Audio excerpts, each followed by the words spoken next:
So మీరు విజయవాడలో పుట్టిన అమ్మాయి విజయవాడకి ఒక సెలబ్రిటీ లాగా వెళ్ళారు, 3rd anniversary of Jos Alukkas. So ఆ ఫీలింగ్ ఎలా ఉందండి? చాలా హ్యాపీగా ఉందండి. మనం పెరిగిన ప్లేస్ నుంచి మనం సెలబ్రిటీగా ఇన్వైట్ చేయబడడం, ఆ రోజు స్పెషల్ గెస్ట్గా పిలిచి ఐ వాజ్ సో హ్యాపీ అనమాట. మా డాడీతో వెళ్ళాను ఆ రోజు, చాలా హ్యాపీగా అనిపించింది. So it's a great feeling because your parents must have felt so happy. So ఆ విషయం పక్కన పెడితే ఒక దగ్గర హెడ్లైన్ చదివాను, ఏంటనంటే వాళ్ళ పేర్లు బయట పెడితే కాపురాలు కూలిపోతాయని. అదేంటి? వాట్ ఇస్ మీరు ఎలా షాక్ అయ్యారో నేను అలా షాక్ అయ్యాను. యాక్చువల్గా నేను నవీన అని ఆర్టిస్ట్, తను ఇలాగే మీలాగే మీ ప్లేస్లో కూర్చొని చాలా నార్మల్గా మాట్లాడాము. ఆ టైటిల్ చూసి షాక్ అయ్యాను. ఇప్పటికీ నేను అడగలేదు తన్ని, ఈ టైటిల్ నువ్వు పెట్టావా, ఎవరు పెట్టారు నేను అడగలేదు. దట్ ఈస్ యూజ్లెస్ అనిపించింది. ఇంకా ఆల్రెడీ రీచ్ అయిపోయింది పబ్లిక్. అండ్ ఇంకొకటి ఏంటంటే కామెడీ, మా ఫ్రెండ్స్ అందరూ ఓపెన్ చేస్తే లోపల విషయం లేదేంటి, నువ్వు చెప్పిన దానికి సంబంధించిన మ్యాటర్ లేదేంటి, అసలు విషయం ఒకటి టైటిల్ ఒకటి. నేను కూడా వెతికాను, సంబంధం లేదు. పోనీ మీరేమన్నా అలాంటి ఇంట్రెస్టింగ్ టాపిక్ ఏమన్నా కనుగొంటే ఆ వీడియోలో నాకు కూడా చెప్పండి. అంటే నాకు అలా ఏమైనా ఉందేమో అక్కడ మిస్ అయ్యా. లేదు ఈ వీడియో కాదు, నేను ఎందుకు లైట్ తీసుకున్నాను అనుకుంటున్నాం మేము. అంటే కామన్ సెన్స్ అండి. ఇప్పుడు జనాలకి బతకడం కష్టమైపోయింది. ఒక వీడియో జనాలు క్లిక్ చేస్తే ఎంత మనీ వస్తాయో వాళ్ళకి తెలుసు. క్లిక్ చేయడం అనేది ఇంపార్టెంట్, చేయించుకోవడం అనేది ఇంపార్టెంట్ ఆ వీడియోకి సంబంధించి. సో అట్రాక్టివ్ టైటిల్ ఉంటే తప్పితే ఆ వీడియో క్లిక్ చేయరు. క్లిక్ చేస్తే లోపల విషయం ఉండదు అబ్బా అనుకుంటారు. అలా అని మామూలుగా చూడకుండా ఉంటారా, అబ్బే ఏమన్నా ఉంటుందేమో ఏమన్నా ఉంటుందేమో, నెగిటివ్కి అట్రాక్ట్ అవుతారండి ఎవరైనా. అందుకనే నెగిటివ్ టైటిల్సే పెడతా ఉంటారు. సో అసలు కొంతమంది అయితే టైటిల్ చూసి ఇచ్చి ఏమైంది ఏంటని డైరెక్ట్ ఫోన్ చేస్తారు, ఏంటి టైటిల్ అని. అవునా ఏంటని నేను ఓపెన్ చేసి చూస్తే అసలు ఏం లేదు కదా, ఎందుకు ఇలా ఇంకో వ్యూ యాడ్ అయింది అక్కడ. అంతకుమించి ఏం లేదు, నేను కెలుక్కోవడం వల్ల ఇంకొక వ్యూ యాడ్ అయింది తప్పితే ఏం లేదు. సో నా విషయమే కాదండి, ఎవరి విషయమైనా టైటిల్స్ చూసి మోసపోవద్దు. జనాలు బతకడం కోసం ఏమంటారు, బతక నేర్చిన తెలివితేటలు ఇవన్నీ పిచ్చి పిచ్చి టైటిల్స్ అన్నీ పెట్టి అనవసరంగా మా నేమ్తో ఆడుకుంటూ ఉంటారు కొంతమంది. దీని నుంచి ఎక్కువ మాట్లాడుకోవడం బెటర్. సో ఇప్పుడు హిమజ మైండ్లో ఏం తిరుగుతుందంటే నెక్స్ట్ ఇక్కడ ఏం పెడతారు మా సైడ్. అది డెఫినెట్గా నేను వెళ్లే ముందు చెప్పి వెళ్దాం. టైటిల్స్ కొంచెం డీసెంట్గా చాలా దూరంగా ఉంటుంది. ఎందుకంటే నేను అంత ఫేమ్ అంత నేనేం కోరుకోవట్లేదు. నేను కష్టపడడానికి డబ్బులు వస్తున్నాయి, ఐఎమ్ సో హ్యాపీ. పిచ్చి పిచ్చి టైటిల్స్ పెట్టి అనవసరంగా ఇబ్బంది పెట్టొద్దు. ఎందుకంటే మీరు మంచి టైం స్పెండ్ చేస్తామని నమ్మి మేము మీ దగ్గరకు వస్తాం కదా. You're right. సో పెట్టేశారండి, వేశారు.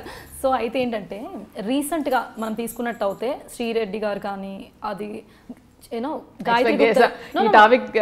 టాపిక్ ఏదైనా నా క్వశ్చన్స్ చాలా డిఫరెంట్గా ఉంటాయి, if you can listen. So ఎలా అంటే రీసెంట్గా తీసుకున్నట్టు శ్రీరెడ్డి గారు తీసుకున్నా, గాయత్రి గుప్తా గారు తీసుకున్నా, ఎవరు తీసుకున్నా కాస్టింగ్ కౌచ్ గురించి చాలా ఓపెన్గా మాట్లాడుతున్నారు. దాని మీద మీ ఒపీనియన్ ఏంటి అని నేను అడగను. సో అది ఎంతవరకు నిజం అంటారు? ఏమండి మీరు నమ్మండి నమ్మకపోండి, కాస్టింగ్ కౌచ్ అన్న వర్డ్ ఇంతవరకు వాళ్ళు చెప్తే అవునా దీనికి ఒక ఈ వర్డ్ ఉందా అని అనిపించింది. ఇది కూడా తెలియదా అని అనుకుంటే నేనేం చేయలేదు. ఎందుకంటే నేను ఒప్పుకోవాలి, ఆ వర్డ్ అనేది ఇంతవరకు ఇండస్ట్రీలో నేను వినలేదు. ఆడిషన్ అన్న వర్డ్, స్క్రీన్ టెస్ట్ అన్న వర్డే విన్నాను. నేను 10 సినిమాలు చేశాను, ఫేమస్ సినిమాలే. ఆ వర్డ్ అయితే నేను వినలేదంటే అలా పెట్టి పిలవట్లేదో మళ్ళీ అలా పిలుచుకోవట్లేదో ఏమో నాకు తెలీదు. మేబీ అది డిఫరెంట్ లెవెలా, అది వేరే ఏమంటారు ఫార్మాట్, అదేంటి అసలు నాకు తెలియదు. నాకు తెలిసింది ఆడిషన్, స్క్రీన్ టెస్ట్ అంతే.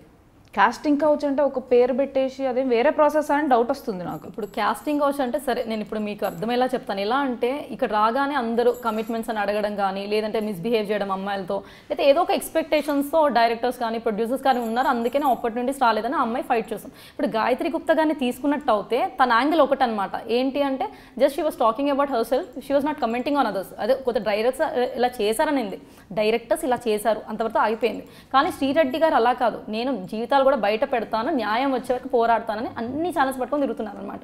సో ఒక విధంగా ప్లస్ అంటే అది పాజిటివ్ చేస్తాను, మోసపోయిన అమ్మాయిల కొరకు అంటున్నారు. తను మోసం పోయిన అమ్మాయిలకి న్యాయం జరుగుతుందో తర్వాత విషయం, వచ్చే వాళ్ళు కూడా భయపడతారు అనేది యాక్చువల్ టాక్. ఎందుకంటే ఇంట్లో వాళ్ళు భయపడతారండి పంపడానికి కొత్త వాళ్ళు, అండ్ ఆల్రెడీ ఉన్న వాళ్ళ ఫ్యామిలీ నుంచి ఫోర్స్ ఉంటుంది, వాళ్ళ నుంచి ప్రెషర్ ఉంటుంది కదా తప్పకుండా. ఎందుకంటే మా ఇంట్లోనే ఉంటుంది కదా ఇట్లా టాక్ వస్తుంది అనేది. సింపుల్ అండి, ఇప్పుడు ఇండస్ట్రీ ఎలాంటిదో తెలుసుకొని వచ్చాం. ఇప్పుడు ఈత చెట్టు కింద కూర్చొని పాలు తాగినా కళ్ళు తాగామని అనుకుంటారు. సో మనం రెడీగా ఉండాలి. లేదురా బాబు నేను పాలే తాగుతున్నానని నీకు తెలియాలి, మీ ఫ్యామిలీకి తెలియాలి. మెయిన్ ఇంపార్టెంట్ మన ఫ్యామిలీ కదా, మన ఫ్యామిలీ ఎలా ట్రీట్ చేస్తున్నారు అని మనకి ఇంపార్టెంట్. నలుగురు 4 రకాలుగా అంటారు అన్నది ఫస్ట్ నుంచి ఉన్నదే. మనం బోల్డ్గా ఉంటేనే ఇండస్ట్రీలోకి రావాలి కూడా. సో శ్రీరెడ్డి గారి ఇంటర్వ్యూ చూశాక చాలా బాధేస్తుందండి, టు బీ ఫ్రాంక్. ఆల్మోస్ట్ ఏమంటారు, చాలా డీప్గా ఆలోచించాను ఈ విషయం గురించి. ఏం చెప్పాలి దీనికి సొల్యూషన్ ఏంటంటే అండి, ఇది సోషల్ వెల్ఫేర్ ప్రోగ్రామ్ కాదు, ఇది ఏంటంటే ఇండస్ట్రీ, ఇది బిజినెస్. ఇది మనకి గవర్నమెంట్కి కంప్లైంట్ ఇవ్వాలంటే ఇప్పుడు పర్టికులర్ పర్సన్ ఎవరైతే ప్రాబ్లం ఫేస్ చేస్తారో వాళ్ళు వెళ్ళి కంప్లైంట్ ఇస్తేనే అవుతుంది. దేవుడు వచ్చి మన ఇంటికి ఏం కావాలని అడగడు కదా, మనమే దేవుడి దగ్గరికి వెళ్ళి అడగాలి. అలాగే మనం వెళ్ళి కంప్లైంట్ ఇవ్వాలి. ఐ మీన్ ఎవరికైతే ప్రాబ్లం జరిగిందో వెళ్ళి కంప్లైంట్ ఇవ్వాలి. And being a member of MAA artist association I would recommend that first complaint ఇస్తే బెటర్ అని నా ఫీలింగ్. ఇవ్వకుండా డైరెక్ట్గా మీడియాలోకి వెళ్తే దీనివల్ల ఏం జరిగింది అనేది నాకు, ఐ మీన్ ఇంతవరకు ఏం సాధించామనేది నాకు అర్థం కాలేదు. ఒకటి ఫేస్లేవో బ్లర్ చేసి రిలీజ్ చేస్తున్నారు, అది ఎందుకు అట్లా దాగుడు మూతలు ఎందుకు? ఇప్పుడు నలుగురిని చూపించి వాళ్ళలో ఒక దొంగ ఉన్నాడు అంటే మిగతా ముగ్గురు సఫర్ అవుతున్నారు కదా. ఆ బ్లర్ చేస్తే క్లియర్గా అనిపిస్తున్నాయి పిక్చర్. ఇప్పుడు మిగతా వాళ్ళు ఇప్పుడు చాలా పెద్ద, ఐ మీన్ చాలా మంచి డైరెక్టర్స్ ఉన్నారు, ప్రొడ్యూసర్స్ ఉన్నారు, వాళ్ళ వల్ల చాలామంది లైఫ్ సెటిల్ అవుతున్నాయి, చాలామంది తింటున్నారు, లైట్ మ్యాన్స్ కానీ ఇట్లా క్రూ చాలామంది లైఫ్స్ డిపెండ్ అయి ఉన్నాయి. అండ్ సింపుల్గా నేను ట్రై చేశాను రాలేదు అంటే అనుకోలేదండి. ఎందుకంటే ఫర్ ఎగ్జాంపుల్ నన్ను తీసుకోండి, నన్ను హీరోయిన్గా పెట్టుకున్నారు, రేపు డబ్బులు రాలేదు, నేను ఇస్తానా తిరిగి, నేను ఇవ్వగలను వాళ్ళకి? వాళ్ళు నమ్మి నాకు సినిమా ఇచ్చారు, హీరోయిన్ ఇచ్చారు, సినిమా డిజాస్టర్ అయింది, ఆ డబ్బులు నేను తీసుకెళ్ళి ఇవ్వగలనా? Who is responsible? ధైర్యంగా డబ్బులు పెట్టి ముందుకు వస్తున్న ప్రొడ్యూసర్ని అంత ఈజీగా అందరిని ఒకసారి అలా బ్యాడ్గా క్రియేట్ చేయడం నాకు నచ్చలేదు. సో మీ పరంగా తీసుకున్నట్టు అయితే తను చేసే తప్పని అంటారు, ఎందుకంటే తను ఏం మోటో ఏంటి అర్థం కాదు, తనకు జరిగిన దానికోసం చాలా బాధగా ఉంది, వచ్చి ఇలా జరిగింది ఏంటి procedure the way she is. కానీ ఇది చూస్తుంటే ఎట్లా ఉందంటే, నేను ఏం చేసాను, ఫర్ ఎగ్జాంపుల్ నేను లంచం ఇచ్చాను బట్ నాకు జాబ్ రాలేదు అంటే అది నీకు కంప్లైంట్ ఇవ్వడానికి లేదు, ఇట్లా అయిపోయింది. మీకు అర్థమైందండి. నేను మీకు లంచం ఇచ్చాను అయినా నాకు జాబ్ లేదని మన ఇద్దరం డిస్కస్ చేయగలము, వెళ్ళి గవర్నమెంట్ ముందో టీవీ ముందో డిస్కస్ చేస్తే అది ఎట్లా రీచ్ అవుతుంది, అది ఎలా సాల్వ్ చేయగలం? అండ్ వస్తున్న అమ్మాయిలు కూడా తెలివైన వాళ్ళేనండి, చదువుకున్న వాళ్ళు, తెలివైన వాళ్ళు, ధైర్యం ఉన్నవాళ్ళు. ఇంతమందికి ముందుకు వచ్చి మాట్లాడుతున్నంత ధైర్యం ఉందంటే తప్పు జరగగానే, కొన్ని జరగకముందు ఫస్ట్ ఆఫ్ ఆల్ స్టెప్ తీసుకోవాలి, జరుగుతుండగా రెడ్ హ్యాండెడ్గానే తీసుకోవాలి, జరిగిన తర్వాత ఇమీడియట్గా కంప్లైంట్ ఇవ్వాలి కదా. అదేం చేయకుండా ఇప్పుడు అంతా చేతులు కాలేక ఆకులు పట్టుకున్నట్టు అయింది పరిస్థితి. సో ఫ్యూచర్ జనరేషన్ కూడా, ఐ మీన్ నెక్స్ట్ వచ్చే వాళ్ళకు కూడా నేను చెప్పదలుచుకుంది ఒకటేనండి, ఫుల్ బోల్డ్గా ఉండగలిగితేనే రావాలి, ఫుల్ పాజిటివ్ మైండెడ్తో రండి. ఇలా జరుగుతుంది అలా జరుగుతుంది అంటే అలాంటి చోటకి వెళ్తే అలా జరుగుతుందండి. లైక్ లాస్ట్ టైం నేను చెప్పాను, రెండు చేతులు కలిస్తేనే చప్పట్లు అవుతాయని. ఫోర్స్ఫుల్గా ఏది ఎక్కడ జరగదండి, ఏదైనా ఇష్ట ప్రకారం తనే చెప్పింది కదా, తనకు నచ్చి తను బిహేవ్ చేయాల్సి వచ్చింది అక్కడ అనేసి, డ్యూ టు సమ్ రీజన్స్. అలా జరుగుతాయేమో తప్ప ఎక్కడ ఫోర్స్ అనేది అసలు ఎక్కడా ఉండదు. ఈ ఇండస్ట్రీయే కాదు, అలా చూసుకుంటే ఏ ఇండస్ట్రీ అయినా ప్రాబ్లమ్స్ జరుగుతున్నాయి.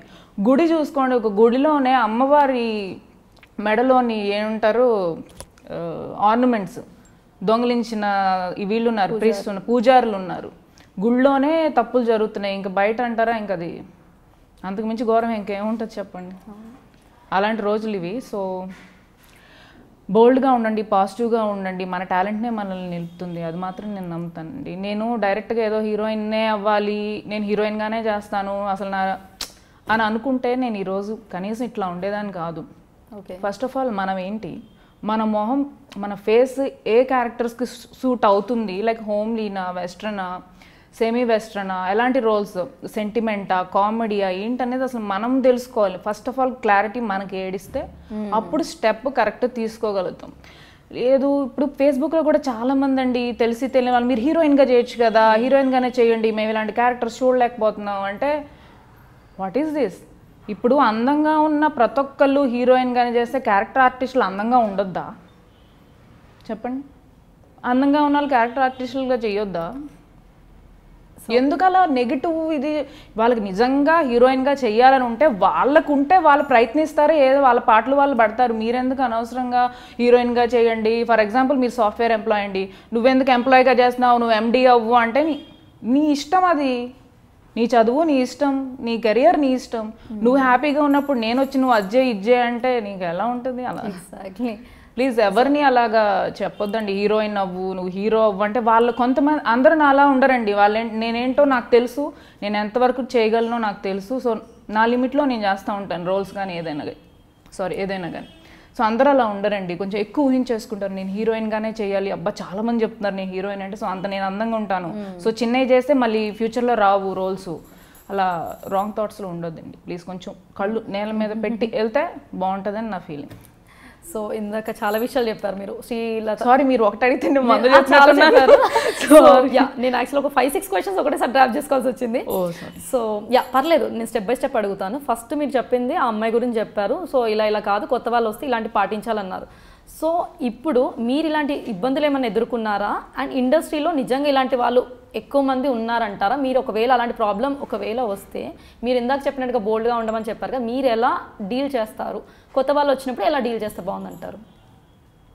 మీరు 3 క్వశ్చన్లు 4 అడిగాను. ఎలా అంటే ఒకటి ఫస్ట్ థింగ్ యా ఇండస్ట్రీలో మీరు ఎప్పుడైనా ఇలాంటి ఇబ్బందులు ఎదుర్కొన్నారా? లేదు, నో, నేను ఎప్పుడు ఫేస్ చేయలేదు. ఒకవేళ ఫేస్ చేస్తే ఇమ్మీడియట్గా వాళ్ళ మీద చెప్తాను, సారీ అండి నాకు కుదరదు, నవ్వుతూ చెప్తాను. ఎందుకంటే అవతల వాళ్ళు నార్మల్గా అడిగినప్పుడు నేను నార్మల్గా చెప్పి పక్కకి వెళ్తాను. కేసు ఫోర్స్ చేస్తే దానికి అదే ఫోర్స్తో నా రిప్లై ఉంటుంది. Okay, just like a mirror. ఎదుటి వాళ్ళు ఎలా అప్రోచ్ అయ్యారు, అవునండి సారీ అండి not interest with smiley face చెప్పేసి వెళ్ళిపోతా. సో ఇలాంటి వాళ్ళు కూడా ఉన్నారంటే మీరు ఒప్పుకుంటారా? మరి ఇట్లా ఇప్పుడు శ్రీరెడ్డి గారిని ఇబ్బంది పెట్టిన వ్యక్తులు నమ్మాల్సి వస్తుంది కదండి. ఉండే ఉంటారు, ఉండకుండా ఎందుకు ఉంటారు? అందుకనే కదా బ్యాడ్ నేమ్ ఉంది కాస్త కూస్తో, అంటే దానివల్లే కదా. సో మరి ఎలాంటి నేను ఏమంటున్నారు, ఇప్పుడు నేను వెళ్ళి కంప్లైంట్ ఇచ్చి నేనేం గోల్ చేయలేను, ఎందుకంటే I didn't face anything directly. So ఎవరైతే ఇబ్బంది పడ్డారో వాళ్ళు వెళ్ళి ఏమంటారు ఛాంబర్లో అన్న కంప్లైంట్ ఇస్తే ఫస్ట్ ఆఫ్ ఆల్ రేపొద్దున అంటానికి ఉంటుంది మేము కంప్లైంట్ ఇచ్చినా వాళ్ళు ఏం చేయలేదు అని అయినా మీరు అనొచ్చు మీడియా ముందుకెళ్ళి. ఫస్ట్ ఆఫ్ ఆల్ ఇది చేయకుండా డైరెక్ట్గా మీడియాకి వెళ్తే అంటే ఇప్పుడు ఏం సాధించాం, ఇప్పుడు వచ్చేవి కూడా రావు, నెగిటివ్ ఇంపాక్ట్ అయిపోతుంది. వచ్చేవి కూడా step by step procedure Gayatri Gupta గారు అన్నారు. ఇప్పుడు అందరూ అంటున్నారు ఏమన్నారు, వాళ్ళిద్దరు నాకు పర్సనల్ గా తెలియదు, తోటి ఆడపిల్లగా నేను రియాక్ట్ అయింది చెప్తున్నా. దాని ఫస్ట్ చాలా బాధపడ్డాను, ఇలా జరిగింది, ఇలా జరుగుండకూడదు, ఒక అమ్మాయికి అస్సలు జరుగుండకూడదు, ఏంటి పరిస్థితి. అండ్ ఒకవైపు ఆనందంగా ఉండేది, మనం ఇలాంటి లైన్ క్రాస్ చేయలేదు, ఎవరు తగలలేదు అని ఒకవైపు ఆనందంగా ఉండేది. నేను కూడా ఇందాక ఏంటంటే అమ్మాయిల మీద మనకేం లేదండి, ఇలాంటి ప్రాబ్లమ్స్ కూడా ఉన్నప్పుడు ఎలా డీల్ చేయాలనేది మనం మాట్లాడుకుంటున్నాం. సో వాళ్ళిద్దరు కూడా అక్కడికి వెళ్లకుండా ఆ స్టెప్ అనేది ఫాలో అవ్వకుండా మీరు ఇందాక చెప్పినట్టు కంప్లైంట్ చేసి ఒకవేళ వర్కౌట్ అవ్వకపోతే దెన్ మీడియాకి అప్రోచ్ అయ్యి ఉంటే బాగుండేది. కానీ వీళ్ళు పాపులారిటీ కోసమే వీళ్ళిద్దరు ఇలా చేస్తున్నారు. లేదండి పాపం, పాపులారిటీ అంటే చాలా మార్గాలు ఉన్నాయి, పాపులారిటీ కోసం ఇదంతా చేశారంటే నేను జనరల్ టాక్ పబ్లిక్ టాక్ అయితే అదే అండి. ధైర్యం వల్ల ఫ్రస్ట్రేషన్ తీసుకెళ్తుందండి కెమెరా ముందుకి. ఇప్పుడు ఫ్రస్ట్రేషన్ ఏం చేయాలో అర్థం కాక ఎవరి మీద నమ్మకం లేకపోయి ఉంటేనే అలా అప్రోచ్ అయి ఉంటారు మీడియాని నేను అనుకుంటున్నాను. లేదంటే అలా డైరెక్ట్గా అప్రోచ్ అవ్వరు, వీళ్ళు ఏం చేయరు, లైట్ తీసుకుంటారు, పట్టించుకోరు, మనకు సొల్యూషన్ దొరకదు వీళ్ళ దగ్గర అని చెప్పేసి అప్రోచ్ అయి ఉంటారు మీడియాని. సో అట్లీస్ట్ ఇప్పటికైనా కొంచెం ఇలాంటి క్రియేట్ చేసే వాళ్ళు మీరు పర్టికులర్ ఎవరు అంటున్నారు, డైరెక్టర్సో ప్రొడ్యూసర్సో ఎవరో కోఆర్డినేటర్స్ ఎవరిని అంటున్నారో రియాక్ట్ అవుతారు. సంథింగ్ వాళ్ళ ఐడియా అయితే కరెక్టే, అట్లీస్ట్ ముందుకు వచ్చి చెప్పినందువల్ల మిగతా వాళ్ళు భయపడతారు. ఎస్ జరుగుతుంది, భయపడతారు, అడగడానికి భయపడతారు, చేయడానికి భయపడతారు. అట్ ద సేమ్ టైం వచ్చే ఆర్టిస్టులు భయపడతారు. అదే ఆలోచిస్తున్నాను నేను. ఇప్పుడు అసలే తెలుగు ఇండస్ట్రీ, తెలుగు ఆర్టిస్టులు చాలా కౌంట్ చేసుకోవాలి మనం కూర్చొని, ఎవరెవరు ఈజీ కౌంట్ చేసుకోవచ్చు, ఎవరు ఆర్టిస్టులుగా చేస్తున్నారు, హీరోయిన్గా చేస్తున్నారు. అలాంటిది తెలుగు వాళ్ళు తక్కువైపోతుంది, మాకు బాధ అనిపిస్తుందండి కదా. సో ఆ టాపిక్ కూడా ఉంది నెక్స్ట్.